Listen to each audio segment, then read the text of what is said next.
तो गति क्या होती है? क्वेश्चन सर तो क्वेश्चन बट आज नहीं होंगे बिकॉज आज पहला लेक्चर है इसलिए, ठीक है। तो आपने जरूर एग्जाम्पल सुना होगा, पढ़ा होगा। ट्रेन से बाहर देखता हुआ इंसान के ट्रेन और उसमें बैठे हुए, ठीक है, सभी लोग क्या हैं, वो चल रहे हैं, ठीक है। ओके, सभी लोग क्या चल रहे हैं, लेकिन इसके लिए क्या ये मैडम जी चल रही हैं? नहीं, स्टैटिक है एकदम। वो रुकी हुई है, क्यों?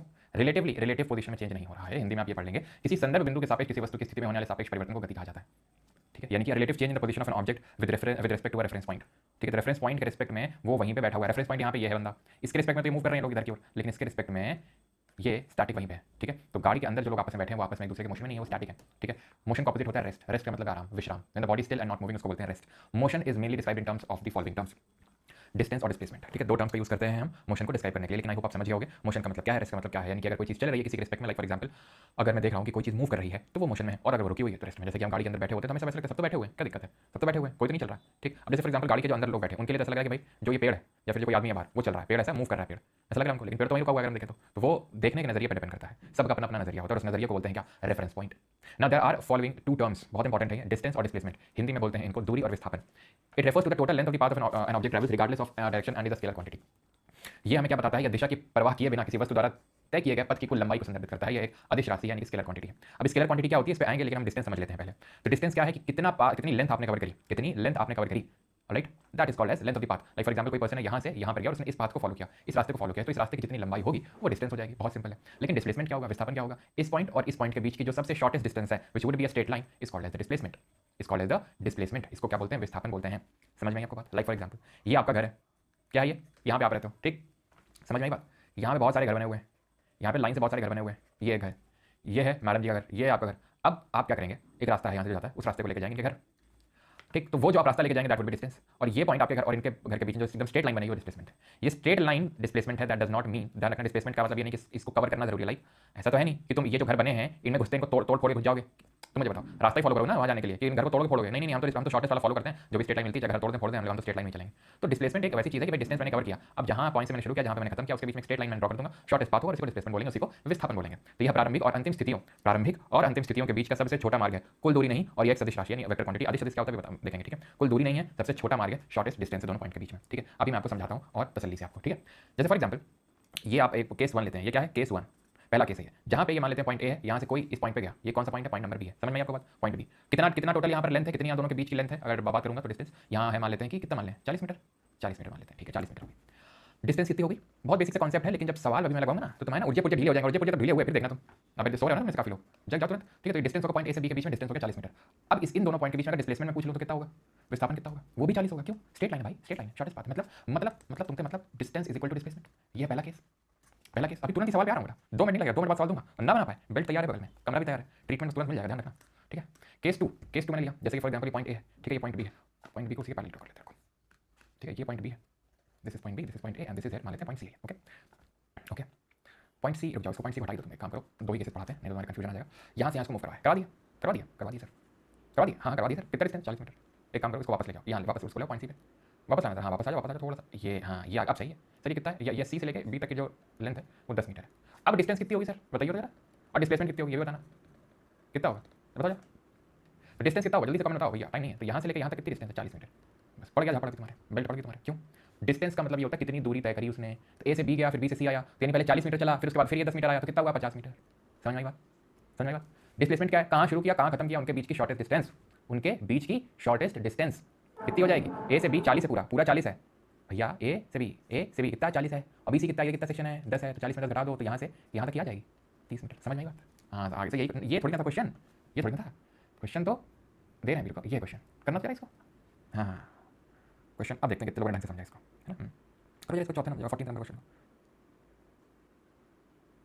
सर मेरा ज्योग्राफी पॉलिटी कंप्लीट नहीं है, तो पहले वो करूँ या ये करूँ और कोर्स कंप्लीशन के बाद शिबू बीजीएमआई थी और सभी लोग जिनका ज्योग्राफी पॉलिटी ये सब अगर कंप्लीट नहीं है सर, ठीक है, जिनका भी ये कंप्लीट नहीं है पहले ये कंप्लीट करें, साइंस को बाद में रखें थोड़ा सा, पहले geography polity history then economics, इन सब्जेक्ट में आपको पहले बोला 4 सब्जेक्ट कोर्स सब्जेक्ट होते हैं, पहले अच्छे से कमान बनाएं, ओके। क्योंकि मैं बिल्कुल नहीं बोलूँगा आपको कि भाई अपनी सिर्फ, ठीक है, वॉचिंग बढ़ाने के लिए कि आपको करनी है, बिल्कुल करिए, ठीक है, लेकिन आपके polity geography history economics complete होने चाहिए अच्छे से। ये 4 कोर्स सब्जेक्ट है, साइंस से क्वेश्चन नहीं आएंगे, आते नहीं है, देखिए क्यों बोल रहे हैं कि रीसेंट उत्तर क्वेश्चन नहीं है, भगवान नहीं, मैं आपको बता दूं कि आएंगे नहीं आएंगे, लेकिन ट्रेंड के हिसाब से चीज़ें बताई जा सकती हैं। तो ट्रेंड तो यही है कि बहुत ज़्यादा सवाल नहीं पूछ रहा है, ठीक है, तो इसलिए बस बोल रहा हूँ कि क्योंकि टाइम मुझे भी पता, आपको भी मैथ भी करनी है, रीजनिंग भी करनी है, इंग्लिश भी करनी है, सारे सब्जेक्ट करने, मुझे तो सिर्फ पढ़ाना है, ठीक है, मैं तो पढ़ा के निकल लूँगा, ठीक है, करना आपको है। आई नो कि लोड पड़ता है, बहुत सारी चीज़ें करनी है, जीके में इतनी चीज़ें हैं, और मैं तो सालों से पढ़ा रहा हूँ, आप तो ठीक है पहली दूसरी बार पढ़ रहे होगे तो समझने में थोड़ा सा टाइम लगता है, आई नो वो चीज़, तो इसीलिए अपने हिसाब से स्ट्रेटेजाइज करिए, अपने हिसाब से प्रिपरेशन को स्ट्रेटेजाइज करिए, ठीक है, कि ये जो 4 कोर्स सब्जेक्ट आपके अच्छे होने चाहिए ना। अब boy completes one round of a circular track of diameter 200 metre in 30 second, what will be the displacement at the end of 3 minute and 45 second ना।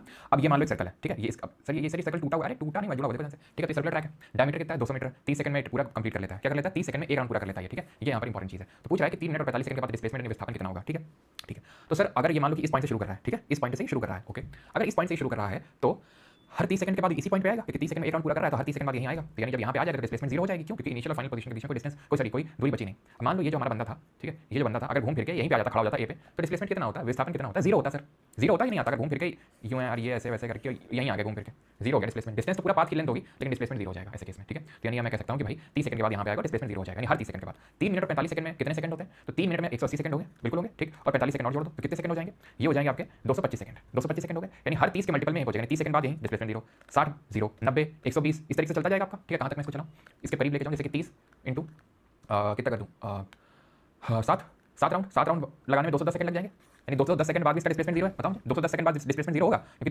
30 सेकंड में चक्कर लगा रहा है, 7 राउंड लगाएगा 210 सेकंड लग जाएंगे, 210 सेकंड बाद डिस्प्लेसमेंट जीरो। बचे कितने सेकंड, अभी और कितने सेकंड चलाना है मुझे इसको, अभी इसके पास 15 सेकंड और बाकी है, 15 सेकंड और चलाओ इसको, 15 सेकंड चलाओगे तो मान लो यहाँ से शुरू किया था तो जाएगा कहाँ पर, यहाँ पर जाएगा, सही यहीं क्यों जाएगा, यहाँ क्यों नहीं जाएगा, अरे भाई मेरे यहाँ से अगर शुरू कर रहा है वो, यहाँ तो तुम ना ये मान लो, ठीक है, तुम हो क्या ना एकदम भोले वाले टाइप लड़के हो तुम, ठीक है, तुम दिल पे लेते हो चीज़ों को, तो मान लो यहाँ शुरू कर रहा है, ठीक, तो पूरा 30 सेकंड पूरा चक्कर लगा रहा है, तो 15 सेकंड में यही तो पहुंचेगा, आधा राउंड में पहुंचेगा ना वो, आधा राउंड लगा पाएगा भाई 30 सेकंड में पूरा राउंड, तो 15 सेकंड में आधा राउंड यहाँ पहुंचेगा। डिस्प्लेसमेंट क्या होगा, शॉर्टेस्ट पाथ इन दोनों पॉइंट के बीच का स्ट्रेट लाइन होगी, शॉर्टेस्ट पाथ, ये क्या है, ये सर्कल की डायमीटर है, कितनी है 200 मीटर है, खत्म हो गया, समझ आएगी चीज़, तो ये डिस्टेंस और डिस्प्लेसमेंट का कॉन्सेप्ट, ठीक है। और अगर मैं डिस्टेंस पूछ लो इसका, तो क्यों डिस्टेंस पूछ लो तो क्या होगा, कितना होगा सर, इसकी जो सर्कमफरेंस है, इसकी जो सर्कमफरेंस है, तो 7 राउंड मारिस है, मतलब मारा ही है हमारे यहाँ कानपुर में मारिस बोलते हैं, मारिस, ठीक है, तो 2 पाई आर, ठीक है, 2 पाई आर, तो 7 राउंड मारा इसने, ठीक है, तो 7 राउंड इसने मारा है, 2 पाई आर सर्कमफरेंस है, सर्कमफरेंस को कवर करेगा, ठीक, प्लस पाई आर एक जो आखिरी में आधा राउंड मारी है, ठीक है, 7 दूनी 14 और 14 और 1 15 पाई आर, ये पूरा इसका डिस्टेंस कवर है, ठीक है। रेडियस 100 मीटर हो जाएगी और पाई की वैल्यू तुमको पता ही है 22/7, समझ में आइस कि नहीं आइस बताइए, ये वही सब लिखा हुआ है राउंड ट्रिप मूवमेंट वगैरह, तो क्या मैं ये नहीं बोल सकता हूँ, बिना बिना पिटाई का याद ही नहीं आता है सर, अच्छा भावेश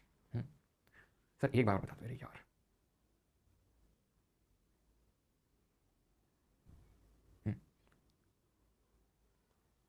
ओ सॉरी क्या हो गया, सॉरी क्या बोला, क्या हो गया, क्या दिक्कत क्या हो गई भाई हम लोग को, कुछ प्रॉब्लम है क्या इसमें,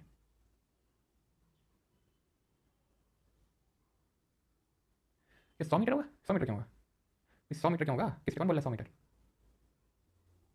100 होगा गुरु की डिस्प्लेसमेंट, कहाँ से 100 होगा सर, 100 मीटर क्यों होना चाहिए मेरा भाई, 100 मीटर क्यों,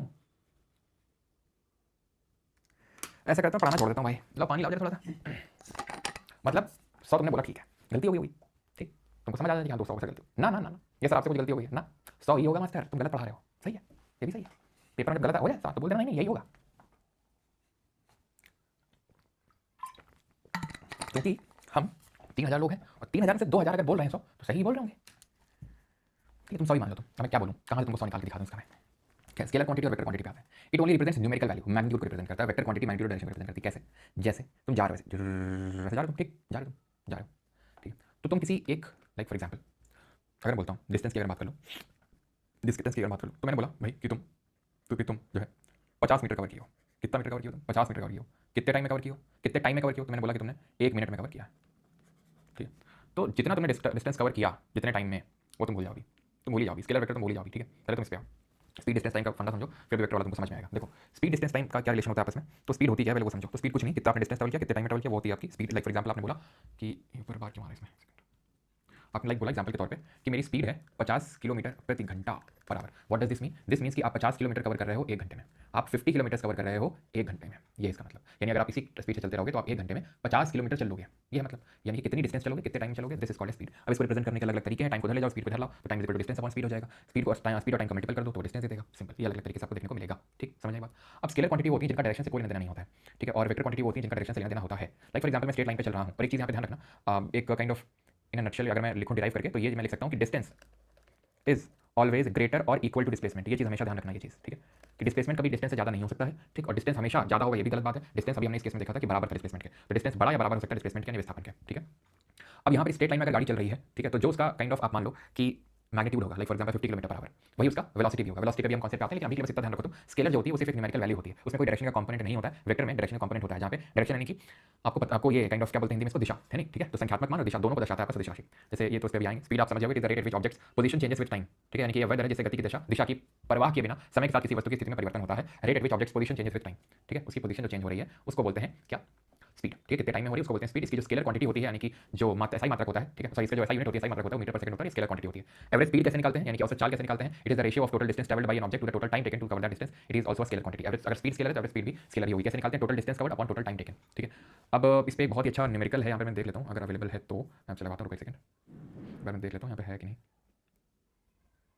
यह तो करो।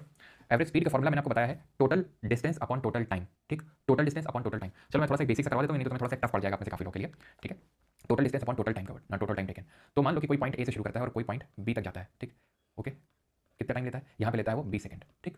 ये डिस्टेंस आपकी कितनी, 40 मान लेते हैं 40 मीटर, ठीक। फिर वो पॉइंट बी से पॉइंट सी में जाता है, जिसके बीच में जो डिस्टेंस है वो है 10 मीटर, और यहाँ पर वो टाइम लेता है 10 सेकंड का, ठीक है, 10 सेकंड का टाइम लेता है। तो सिंपल 40 प्लस 10 टोटल डिस्टेंस हो जाएगी, और 20 प्लस 10 टोटल टाइम हो जाएगा, दोनों को डिवाइड कर देना। ये तो बहुत ही बेसिक हो गया। ये थोड़ा सा जॉब देख रहे हैं, थोड़ा अच्छा लगेगा क्वेश्चन, आपको इसमें अपना दिमाग लगाना होगा, और मैं चाहूंगा कि आप अपना दिमाग लगाएं, तभी दिमाग खुलेगा आपका। एवरेज स्पीड का फॉर्मूला है total distance upon total time, बस अब बताओ क्या होगा। A car travels the total distance of L, total distance दिया, it travels half the distance with the speed v1 and half other half जो है v2। टोटल डिस्टेंस तो मुझे दिया नहीं, न्यूमरेटर दिया है, L रखना है मुझे, टोटल टाइम में दिया है, तो टाइम कैसे निकालेंगे, अभी हमने देखा था speed is equal to distance upon time, या time is equal to distance upon speed. भाई देख लो यार तुम लोग, ठीक है ना, ये है time is equal to distance upon speed. तो पहला जो हाफ है कहाँ गया भाई, एसिड बेस सॉल्ट कहाँ गया, तो यार एक सेकंड रुको,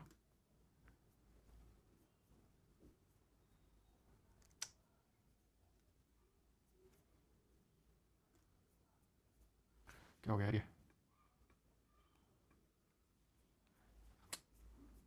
भाई ये क्या हो रहा है, मेडिटेशन वगैरह खुल गया ये तो। एक सेकंड,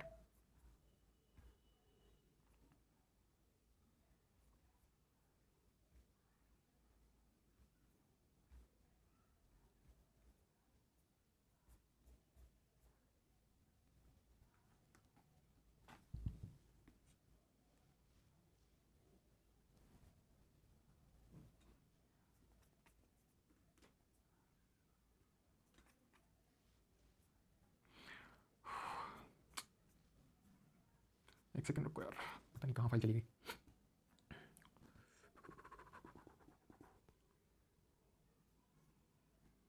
एक सेकंड रुकना,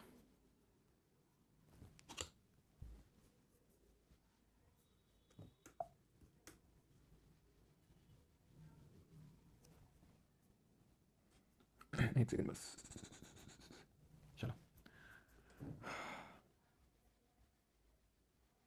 अभी दिख रहा आपको, फा, ये क्या नया से क्या भाई, मतलब ये फा है क्या, ये फा, चलो तो time is equal to distance upon speed, ठीक है। तो टाइम पहले हाफ में जब लगा हुआ टाइम, डिस्टेंस कितनी होगी L/2, पहला हाफ मतलब है ना, शुरू वाला L/2, डिस्टेंस अपॉन स्पीड, ठीक है, ये आपका हो गया टाइम फर्स्ट हाफ, डिस्टेंस हो गया अपॉन स्पीड v1।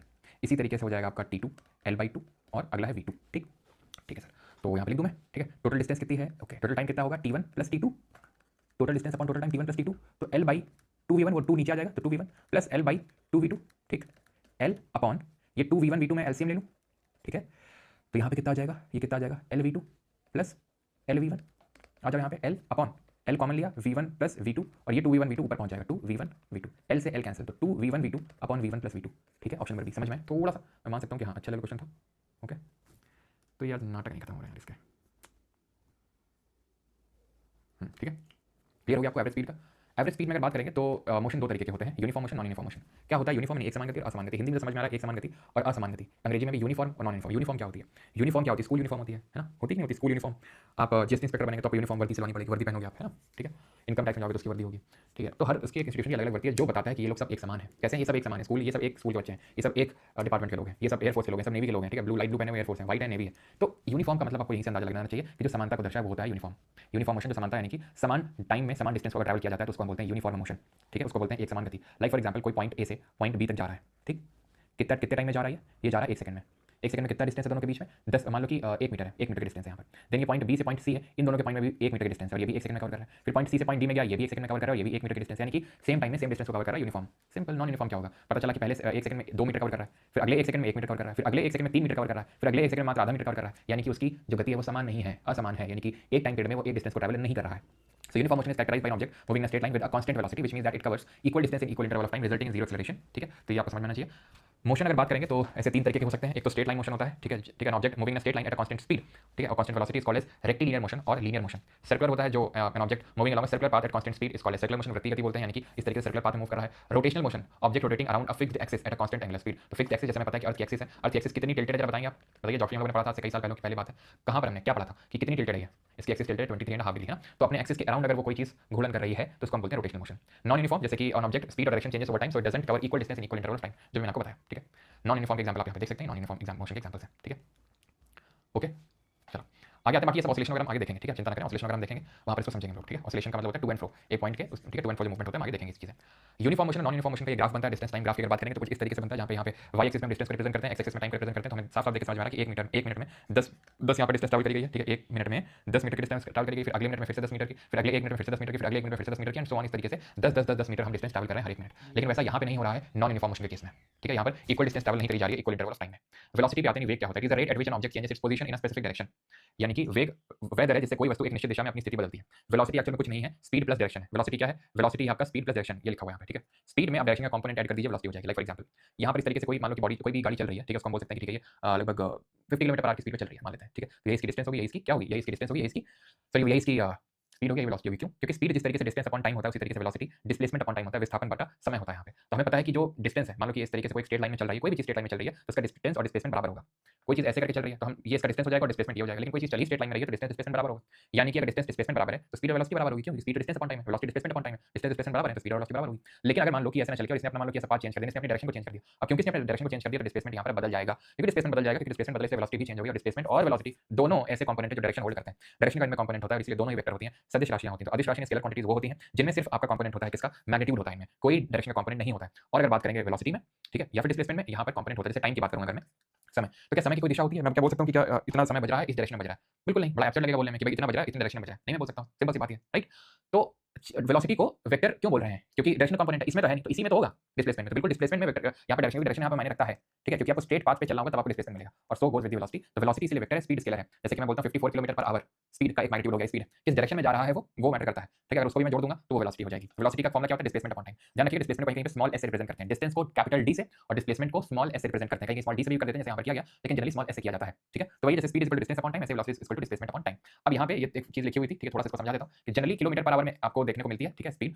लेकिन अगर आपको मीटर पर सेकंड में चेंज करना हो, क्योंकि जब भी हम न्यूमेरिकल को सॉल्व करते हैं तो हमें यूनिट को सेम कर लेना होता है, हर एक चीज की जो यूनिट है वो सेम कर लेना होता है। लाइक फॉर एग्जांपल आपको स्पीड उसने दे दी किलोमीटर पर आवर में, लेकिन टाइम दे दिया उसने सेकंड में, तो या तो टाइम को तुम घंटे में बदलो या तुम स्पीड को मीटर पर सेकंड में बदलो, और वो किस हिसाब से बदलोगे कि ऑप्शन में क्या दिया हुआ है, किलोमीटर प्रति घंटे के हिसाब से दिया हुआ है या मीटर पर सेकंड के हिसाब से दिया हुआ है, तो उस हिसाब से तुम चेंज करोगे। अब किलोमीटर पर आवर से अगर तुम्हें जाना है मीटर पर सेकंड में तो तुम 5/18 का मल्टीप्लाई कर दो, फा, ठीक है, 5/18। एंड मीटर पर सेकंड से आपको किलोमीटर पर आवर में जाना है तो उल्टा कर दो, 18/5 से मल्टीप्लाई कर दो, सिंपल। किलोमीटर पर आवर से मीटर पर सेकंड में जाना है 5/18, उल्टा करना है तो उल्टा कर दो, 18/5 कर दो, बड़ा आसान है, ठीक। ये न्यूमेरिकल स्ट्रक्चर में हेल्प करता है हमें, ओके। तो हम आगे बढ़ते हैं।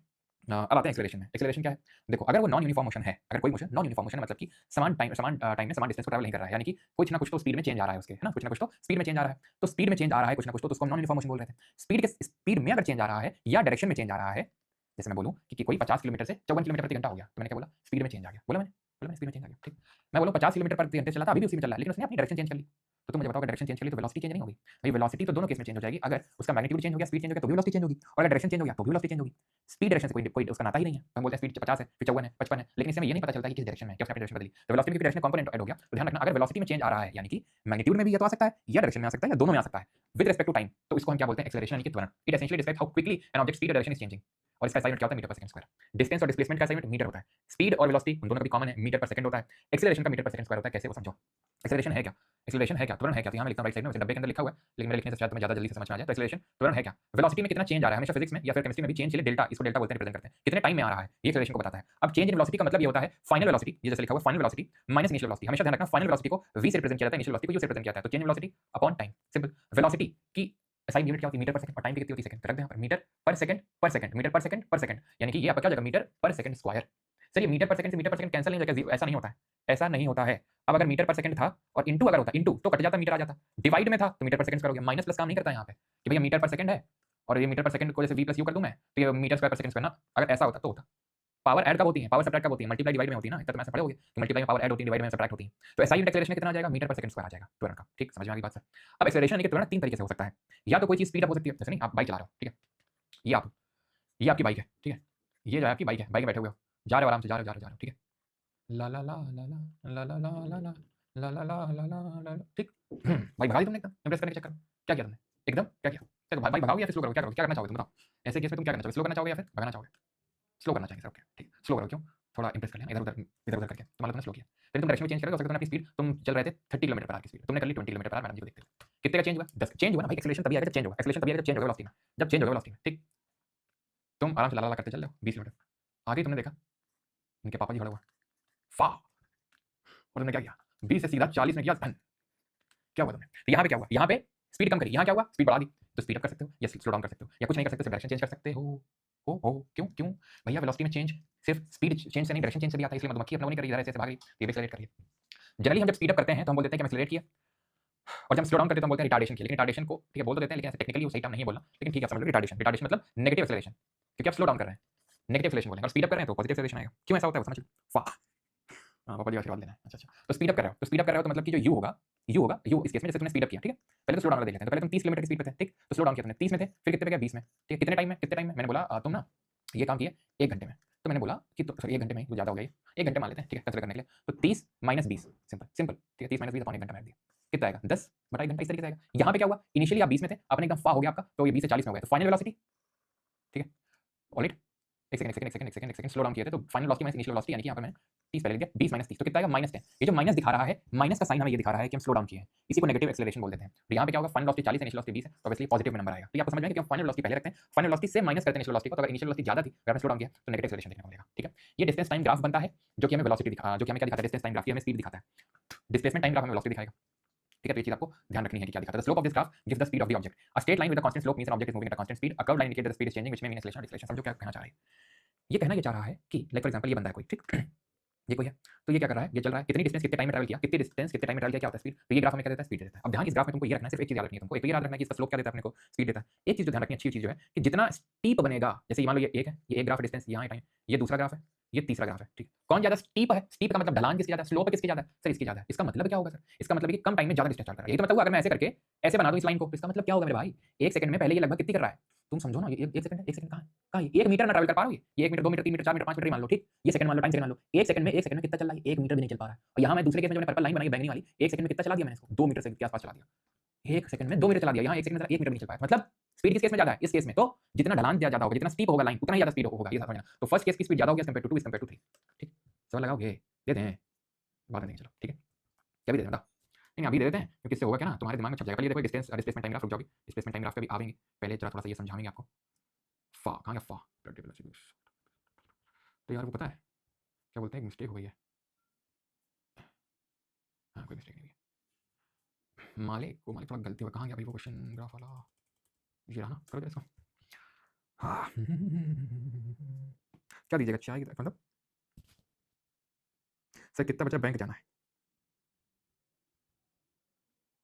चलो तो यहाँ पे बेटा मैंने पानी शुरू किया, तुम लोगों ने शुरू किया था, और मेरे साथ दिक्कत क्या ना, मैं एक बार चीज़ शुरू करता हूँ तो रुकता नहीं उसको, करते जाता हूँ फिर, ठीक है। थोड़ा सा ऑब्सेस टाइप आदमी हूँ मैं, तो इसलिए मुझे कुछ बोला मत करो, ठीक है। अगर मैं कोई गाना सुन लूँ तो वही गुनगुनाता रहूँगा, फिर कोई चीज़ तुमने बोल दी फिर मैं वही बोलता रहूँगा, तो थोड़ा सोच समझ के बोला, ठीक है। तो कौन सा स्टीप है ज़्यादा, किसकी ढलान सबसे ज़्यादा लगी? इसकी लग रही है, क्योंकि ये आप देखो ये कितने कम टाइम में कितनी डिस्टेंस ट्रैवल किया, देखो कितना डिस्टेंस ट्रैवल किया, बहुत शॉर्ट इंटरवल टाइम। तो बी की स्लोप ज़्यादा है, तो बी की वेलोसिटी, ठीक है, सबसे ज़्यादा होगी, ओके।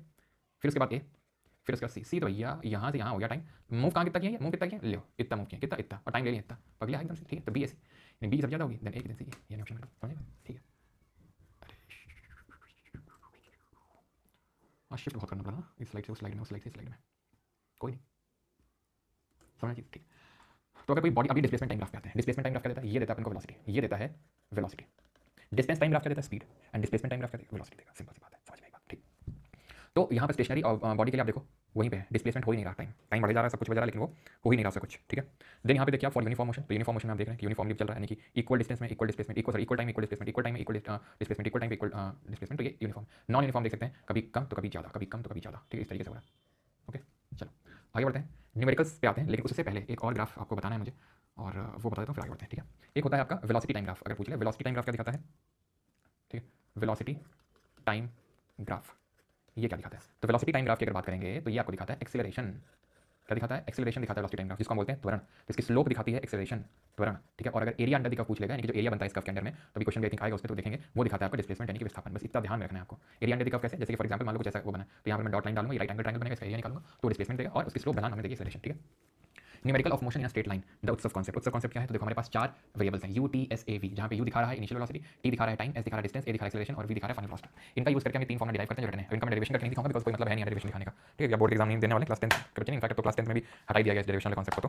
तो ये आपको बताना चाहिए, v = u + at, s = u t + half at square, v square - u square = 2ac, रटा होना चाहिए, अभी रटो, ठीक है। आई नो कि काफी लोगों को याद होगा पहले से, क्योंकि क्लास 9 10 की चीज है, ये मत बोलना कि हम कॉमर्स बैकग्राउंड से है ना। When an object starts from a stationary position और फॉल्स, ये कुछ चीजें ध्यान रखनी है जब आप न्यूमेरिकल करते हैं, कि जब कोई चीज स्टेशनरी इस तरीके से लिखा हो, फ्री फॉल हो रहा है उसका, या स्टेशनरी पोजीशन से शुरू कर रहा है, तो उसका जो इनिशियल वेलोसिटी होगा वो 0 मीटर पर सेकंड होगा, यानी u जो होगा उसको आप 0 रखेंगे। ये बात आपको समझ में आई कि अगर कोई चीज स्टेशनरी पोजीशन से शुरू कर रही है, अगर लिखा है कि कोई बॉडी स्टेशनरी पोजीशन से शुरू कर रही है, उसका फ्री फॉल हो रहा है, तो इनिशियल स्पीड इनिशियल वेलोसिटी यानी u 0 रखेंगे, ठीक है। ये चीज आपको समझ में आई। और अगर ऐसा हो, लाइक फॉर एग्जांपल कभी आपसे बोल दे किसी बॉल को ऊपर फेंका गया, जब ऊपर फेंका जाए किसी बॉल को, तो ऊपर तो चलती तो चली नहीं जाएगी, रुकेगी एक पोजीशन पे, फिर नीचे आना शुरू होगी, तो ऊपर वाला जो पोजीशन होगा वहां पर जो उसकी वेलोसिटी होगी वो 0 होगी। ये चीज आप ध्यान रखिएगा, तो कुछ चीजें आपको ध्यान रखनी है, ओके। ये मैंने डिक्सेलरेशन बता दिया, नेगेटिव एक्सेलरेशन होता है, जिसको कहीं रिटार्डेशन भी लोग बोल देते हैं। मोशन अंडर ग्रेविटी पे आते हैं। Gravity, motion under gravity, also known as free fall motion, refers to motion of an object solely influenced by the force of gravity resulting in a constant downward acceleration. कैसे, देखो ये जो मैंने आपको 3 equation of motion बताई थी, ठीक, तो ये हॉरिजॉन्टल मूवमेंट का था, यानी कि कोई चीज हॉरिजॉन्टली मूव करे, जैसे हम मूव करते हैं हॉरिजॉन्टली मूव करते हैं, गाड़ी चलाते हैं तो हॉरिजॉन्टली इस तरीके से चलाते हैं, ऐसे तो है नहीं कि आसमान में उड़ जाते हो गाड़ी लेके, या आसमान शक्तिमान की तरह से उंगली वहां के ऊपर उड़ जाते हो, ठीक है, वैसे तो होता नहीं है। लेकिन ग्रेविटी के इन्फ्लुएंस में भी तो मोशन होता है, लाइक आपने किसी बॉल को ऊपर फेंक दिया, ठीक है, तो वो ग्रेविटी की वजह से नीचे आ जाएगी, हम लोग गिर जाते हैं, ठीक है। अब जैसे खैर छोड़ो, ओके। तो ये है आपका motion under gravity. Motion under gravity refers to the movement of an object solely influenced by the force of gravity resulting in a constant downward acceleration. अब होता क्या है, एक्सेलरेशन क्या होता है, चेंज इन वेलोसिटी, कितने टाइम में आ रहा है। जब कोई चीज ऊपर से नीचे मूव करती है, ठीक है, तो वो ग्रेविटी के इन्फ्लुएंस में आ रही है, और वहां पर हम एक्सेलरेशन की जगह एक्सेलरेशन ड्यू टू ग्रेविटी रखते हैं। ग्रेविटी की वजह से, गुरुत्वाकर्षण की वजह से होने वाला त्वरण, एक्सेलरेशन ड्यू टू ग्रेविटी, उसकी वैल्यू कितनी होती है, 9.8 मीटर पर सेकंड स्क्वायर इसकी वैल्यू होती है, ठीक। वहां पर फॉर्मूले बदल जाते हैं, कैसे, वहां पे था आपका v = u + at, एक की जगह g रख दो, एक की जगह g रख दो, एक की जगह g रख दो, ठीक। अब ध्यान से समझना है, जैसे कि यहाँ पे ये फॉर्मूले थे, v = u + at, s = u t + half at square, v square - u square 2s, ठीक। यहाँ पे क्या लिखा था, deceleration is known as negative acceleration refer to decrease in object speed और वेलोसिटी। तो अगर डिक्सेलरेशन हो रहा होगा तो हम a को नेगेटिव में रखेंगे, तो क्या हो जाएगा, तो क्या हो जाएगा, तो क्या हो जाएगा, अगर डिक्सेलरेशन है, अगर नेगेटिव एक्सेलरेशन है तो एक्सेलरेशन नेगेटिव में रखूंगा, ठीक, नेगेटिव में, यानी कि उसकी स्पीड घट रही है, ओके। इसी तरीके से यहाँ पे भी है, कैसे, अगर कोई चीज़ की अगर मैं बात करूँ, अगर वो नीचे की तरफ आ रही है, ग्रेविटी भी उसको नीचे की तरफ बुला रही है, ठीक, तो हम क्या रखेंगे, हम यहाँ पर पॉजिटिव जी पॉजिटिव जी पॉजिटिव जी इस तरीके से रख देंगे। v = u + at, एक जगह जी रख दिया, वहाँ भी एक जगह जी रख दिया, यहाँ पर भी एक जगह जी रख दिया। अगर वहाँ पर क्या है, टुवर्ड्स द ग्रेविटी, यानी नीचे की तरफ कोई चीज आ रही है, नीचे की तरफ कोई ऑब्जेक्ट आ रहा है, अगर अगेंस्ट द ग्रेविटी जा रहा है, यानी कि ग्रेविटी नीचे की ओर बुलाती है, लेकिन ऊपर, जैसे कि हमने बायोलॉजी में पढ़ा था, जियोट्रॉपिक मूवमेंट पढ़े थे, तो रूट नीचे की तरफ जा रही है, ग्रेविटी नीचे की तरफ बुला रही है, तो पॉजिटिव जियोट्रॉपिक था। शूट ऊपर की ओर जा रही है तो नेगेटिव जियोट्रॉपिक था, तो ऊपर की ओर जा रही है तो हम यहाँ पे नेगेटिव जी रखेंगे। नेगेटिव जी रखने की वजह से यहाँ पे हर जगह माइनस का साइन आपको देखने को मिल जाएगा, बस समझ में आई चीज। यानी कि उन 3 इक्वेशन जो हमने देखी थी, v = u + at, s = u t + half at square, v square - u square 2s, ये हॉरिजॉन्टल मोशन के लिए था। अगर वर्टिकल हो रहा है तो वहाँ पर एक जगह जी रख देंगे इक्वेशन में, ऊपर जा रहा है तो नेगेटिव जी, और नीचे आ रहा है तो पॉजिटिव जी, ठीक। तो इस तरीके से होता है। अब इस पे हम लोग न्यूमेरिकल भी लगाएंगे अभी, लेकिन उससे पहले हम अपना आखिरी कॉन्सेप्ट समझ लेते हैं, और वही uniform circular motion. Uniform circular motion Hindi में बोले तो एक समान वृत्तीय गति। अब यहाँ पर आप समझिए, थोड़ा सा देखिए, यूनिफॉर्म सर्कुलर मोशन सबको क्या समझ में आया, यूनिफॉर्म यानी एक समान, अभी मैंने देखा था एक समान है, तो क्या एक समान है, और सर्कुलर भी है। देखो जैसे कि ये मान लो कि कोई सर्कुलर वो है, जैसे कार है, जैसे आपने देखा होगा ना वो मौत का कुआं होता है, देखा लोगों ने, वो एक हनुमान का जो पहला गाना आया था, उसमें भी वो कुछ ऐसा गाड़ी चला रहा था, मतलब आपने देखा होगा मौत का कुआं टाइप होता है, जहाँ पे इस तरीके से गाड़ी चलाई जाती है, बाइक या कार, ठीक है, या फिर नहीं मौत का कुआं, ऐसे ऐसे गोल गोल घूम रहे हो, ठीक है, एक सर्कुलर पाथ में, तो क्या होगा कि आपकी जो वेलोसिटी होगी वो क्या होगी, आप मुझे बताओ, वेलोसिटी और स्पीड। वेलोसिटी आप देखोगे तो हर पॉइंट पे चेंज हो रही है। अब ये कार यहाँ पे, तो इसका डायरेक्टिव वेलोसिटी क्यों चेंज हो रही है, मैं बोल रहा हूँ कि सर स्पीड इसकी कांस्टेंट है, स्पीड कांस्टेंट होती है इसमें, स्पीड ही है वो जो यूनिफॉर्म है, स्पीड ही है वो ये जो एक समान है, 40 किलोमीटर घंटा है, यहाँ भी 40 में होगी, यहाँ भी 40 में होगी, यहाँ भी होगी, यहाँ भी होगी, यहाँ भी होगी। लेकिन दिक्कत की बात ये है कि हर एक पॉइंट पे इसकी डायरेक्शन चेंज होगी। यहाँ पे अगर डायरेक्शन अलॉन्ग द टेंजेंट, यहाँ पे अलॉन्ग द टेंजेंट, इधर पे यहाँ पे अलॉन्ग द टेंजेंट, यहाँ पे अलॉन्ग द टेंजेंट, यहाँ पे, यानी हर एक पॉइंट पे इसकी जो डायरेक्शन है वो चेंज होती रहेगी। आप देखो हर एक पॉइंट पे इसकी डायरेक्शन चेंज हो रही है, हर एक पॉइंट पे डायरेक्शन चेंज हो रही है, तो वेलोसिटी भी चेंज होगी, क्योंकि वेलोसिटी सिर्फ स्पीड पे नहीं, मैग्नीट्यूड पे नहीं, डायरेक्शन पे भी डिपेंड करती है, डायरेक्शन की हर एक पॉइंट पे चेंज हो रहा है, तो इसलिए वेलोसिटी भी चेंज होगी, और इसलिए एक्सेलरेशन आएगा। क्या आएगा, एक्सेलरेशन आएगा, क्योंकि एक्सेलरेशन कब आता है, जब वेलोसिटी में चेंज आता है। वेलोसिटी में क्या चेंज आ रहा है, बिल्कुल आ रहा है। तो यूनिफॉर्म क्यों बोल रहे हैं, क्योंकि स्पीड यूनिफॉर्म है इसलिए। फॉर्मूला क्या होता है, v square upon r। Acceleration का फॉर्मूला क्या होता है यहाँ पर, ये एक्सेलरेशन नॉर्मल एक्सेलरेशन नहीं है, ये सेंट्रीपिटल एक्सेलरेशन को बोलते हैं, सेंटर की तरफ है, केंद्र की तरफ होगा ये जो है ये केंद्र की तरफ होगा। और v क्या है, वेलोसिटी है, r क्या है, r है रेडियस सर्कल की, r है रेडियस, और इसकी जो सेंट्रीपिटल फोर्स है, ये सेंट्रीपिटल एक्सेलरेशन है, वो अंदर की ओर लगा होगा, सेंटर की ओर लगा होगा। वेलोसिटी टेंजेंट की होगी, ठीक है, उसका डायरेक्शन होगा, लेकिन जो सेंट्रीपिटल फोर्स है इसको बोलते हैं अभिकेंद्रीय बल। Is the force acting on a body in a circular path, it points towards the centre around which the body is moving. तो सेंट्रीपिटल फोर्स अंदर की ओर लगा, टुवर्ड्स द सेंटर लगा। उसी तरीके से जो हमारा अभिकेंद्रीय त्वरण है, सेंट्रीपिटल एक्सेलरेशन है, ये टुवर्ड्स द सेंटर लगेगा। The motion of a body moving with a constant speed along with the circular path is called for a body moving in uniform circular motion, the speed attained by the object will remain constant, not the velocity. speed तो constant रहेगी sir, लेकिन velocity constant नहीं रहेगी, as the velocity depends on the direction of motion, and in circular motion the direction of the object changes at every point. direction change हो रहा है तो velocity भी change होगा, यानी गति का जो दिशा है वो बदलेगी, तो आपका जो वेग है वो भी बदलेगा। समझ में आई बात। हम लगाएंगे यहाँ पर क्वेश्चंस, ठीक है। तो एक्सेलरेशन का फॉर्मूला ध्यान रखना क्या होता है, सेंट्रीपिटल एक्सेलरेशन जो सेंटर की तरफ होगा, v square upon r, v velocity, r circle की रेडियस है, और फोर्स क्या होगा, जो सेंट्रीपिटल फोर्स होगा, फोर्स होता है, कल के लेक्चर में पढ़ेंगे, m * a फॉर्मूला होता है, कल हम देखेंगे इसको, ठीक है। तो क्योंकि आज हमने बेसिक्स पढ़े थे मोशन के, कल से हम थोड़ा सा और एडवांस जाएंगे, तो m v square upon r आ जाएगा यहाँ पे, ठीक है, centripetal force. Let us do the questions now, but before that, if you want recording of this lecture, if you want the PDF of this आज lecture का जो PPT था, if you want digital notes, if you want quizzes, if you want access of private Telegram group, तो आप batch में enrol कर सकते हैं, अगर आपका मन है तो। बाकी इंग्लिश का बैच है, ये कॉम्बो बैच, ओके। चलो अब हम क्वेश्चंस कर लें थोड़े से। अरे यार बार बार कहाँ चला जाता है यार, एक सेकंड रुकना थोड़ा सा।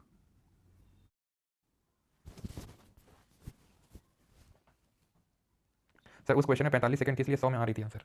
अरे भैया तो 45 सेकंड थी, कहाँ गया वो? कौन सा क्वेश्चन था? ये था ना? तो क्या मतलब 225 सेकंड थी क्या? कितना कितना निकल जा रहा था? 180 और 180 और 45। अब मैं इससे ज़्यादा बता नहीं पाऊंगा ठीक है। 210 सेकंड था, 210 सेकंड में 0 हो गया था, बचा 15 सेकंड, आधा डिस्टेंस 200 आएगा उसका ठीक है। अब तुम नहीं समझ पा रहे मैं क्या करूँ? The centripetal acceleration is always related toward the center. Yes. Motion of an object is called uniform circular motion of the object follows the circular path at a constant speed. बिल्कुल स्पीड कांस्टेंट रहती है, velocity change होती है। इसके से acceleration आता है। The velocity vector of a particle at a point is always along the tangent to the path. The net ठीक है बिल्कुल टेंजेंट के अलोंग रहता है। The net acceleration of a particle ठीक है। The net acceleration of particle in circular motion is always along the radius of the नहीं अलोंग द रेडियस नहीं रहता ठीक है toward the centre. Net acceleration नहीं एक्सेलरेशन सेंटर की ओर रहेगा तो आंसर डी हो जाएगा। नॉट पूछा eight uniform speed acceleration is speed uniform acceleration क्या होगा? अगर स्पीड यूनिफॉर्म एक्सेलरेशन 0 हो जाएगा ठीक है। ऑप्शन नंबर सी क्योंकि चेंज नहीं हो रहा है ना, चेंज के बिना तो कहाँ से आएगा? A car has an initial velocity 12 metre पर second and is brought to rest what distance of 45 metre the acceleration of the car is. अब यहाँ पर क्या लगेगी? जो हमारी लॉ तीन जो हमारी इक्वेशंस हैं लॉज ऑफ मोशन की उनमें से एक लगेगी। अब कौन सी लगानी है? कौन सी लगानी कैसे पता चलेगा? उत्सव UTSAV उसमें V दिया है, उसमें S दिया है, डिस्टेंस दिया है। Brought at rest is brought to rest, initial velocity है brought to rest. Brought to rest का मतलब फाइनल वेलोसिटी 0 है, इनिशियल वेलोसिटी U है 12 मीटर पर सेकंड, ब्रॉट टू रेस्ट का मतलब फाइनली वो जाके 0 हो गई। अब V equal to U plus 80 लगाऊंगा मैं क्योंकि एक्सेलरेशन निकालना है, बिल्कुल निकालना है। लेकिन क्या तुम समझो, V है मेरे पास, U है मेरे पास, एक्सेलरेशन निकालना है, टाइम है मेरे पास नहीं है, दो चीज़ें नहीं है तो मैं इसको लगा सकता हूँ? नहीं लगा सकता हूँ। मेरे पास अगर चार चीज़ें हैं एक फॉर्मूले में तो तीन चीज़ें तो पता होनी चाहिए। S is equal to UT plus half AT square लगा दूँ, ए भी नहीं पता टी भी नहीं पता है तो क्या इसको लगा सकता हूँ? अगेन नहीं लगा सकता हूँ। क्यों नहीं लगा सकता हूँ? क्यों नहीं लगा सकता हूँ? क्योंकि दो चीज़ें नहीं पता तो कैसे निकाल लूंगा? V square minus U square is equal to 2as right ना। वी इज 0, यू कितना है? यू है 12 का whole square is equal to 2 into A, नहीं पता है एस कितनी है 45 मीटर। समझ में आ गया? इन तरह के क्वेश्चन को फिजिक्स में बहुत ध्यान रखिए, खासकर मोशन चैप्टर में यूनिट का, कहीं यूनिट में गड़बड़ी तो नहीं, मीटर यहाँ पर भी यहाँ मीटर को ध्यान देना थोड़ा सा। अब 12 का स्क्वायर कितना होगा सर? 144 होगा ठीक है। इनिशियल स्पीड 12 थी ठीक है, इनिशियल स्पीड 12 थी तो 144 माइनस 144 आ जाएगा बराबर 2a इंटू 45। तो 2 को 45 में गुणा करोगे 90 इंटू ए और ए कितना आ जाएगा? Minus 144 upon 90। इसका करो तुम क्या गुणा भाग, मतलब भाग करना है आपको ठीक है। तो कर लो, 3 तरीका ना 0 3 चौक 12 3 24 3 दाम 30 3 3 18 और 2 16 और 2 5 10 5 एकम 5 5 30 माइनस 1.6 आ जाएगा ठीक है। क्योंकि माइनस साइन है। क्या दिखा रहा है? माइनस साइन क्या दिखा रहा है? क्या दिखा रहा है? स्लो डाउन कर रहा है। देख लो 12 थी पहले स्पीड, अब रेस्ट में आ गया ठीक है। क्यों? क्योंकि पहले तो बड़ी तेज में जा रहे थे, फिर उनके पापा जी गाड़ी ने बोला इधर आ, तेरी ऐसी की तैसी, तुम्हारी गाड़ी रोक दी है, कहाँ जा रहे हो? इधर रुको। तो वाला हो गया तुम्हारे साथ ही, यानी कि तुम्हारी गाड़ी रिटार्डेशन हो गई। Which the following equation related to the motion of an object is not correct. Symbols carry their usual meanings. तो कौन सा सही नहीं है? कौन सी आपकी यहाँ पर सही नहीं है? अरे ये बताओ कौन सी सही नहीं है? Is equal to UT plus half AT square सही है। V is equal to U plus AT, बात वही है, चाहे इधर लिख दो चाहे उधर लिख दो। V square minus U square बराबर 2s होता है। खा गया ना कच्चा ठीक है। तो ये गलत हो जाएगा आपका, ये गलत हो जाएगा। V square minus U square बराबर 2s होता है। Why a fielder in the ground gradually pulls his hand backward while catching a fast moving cricket ball। तो जब क्रिकेट बॉल आती है तो क्रिकेटर अपने हाथ को पीछे ले जाता है, नहीं ले जाता तो फिर अभिषेक शर्मा जैसा होता है, छोड़ देता है कैच को ठीक है। तो इसका लेना देना होता है एक्चुअल में थोड़ा सा तो न्यूटन के सेकंड लॉ ऑफ मोशन से ठीक है। लेकिन अब यहाँ पर थोड़ा सा तो यहाँ आज के टॉपिक से भी संबंधित है ही, क्योंकि सेकंड लॉ ऑफ मोशन आएगा कि क्यों चोट लग जाती है, क्यों चोट लगने के लिए प्रिवेंट करने के लिए अपने हाथ को पीछे ले जाता है, सो दैट कि जिस टाइम में उसकी स्पीड 0 होगी ठीक है उस टाइम को इंक्रीज करने की कोशिश करता है। यहाँ पर क्या है? To reduce the acceleration of the ball, उस बॉल की एक्सेलरेशन को कम करने के लिए पीछे ले जाता है वो ठीक है। एनर्जी अभी नहीं करना है, इसको थोड़ा मैं ठीक कर देता हूँ, दिखेगा नहीं आपको, बड़ा लंबा चौड़ा सा है ना। अभी दिख रहा है? जियो साइंटिस्ट का क्वेश्चन है ये, हल्का फुल्का क्वेश्चन नहीं है, अच्छे क्वेश्चन आते हैं।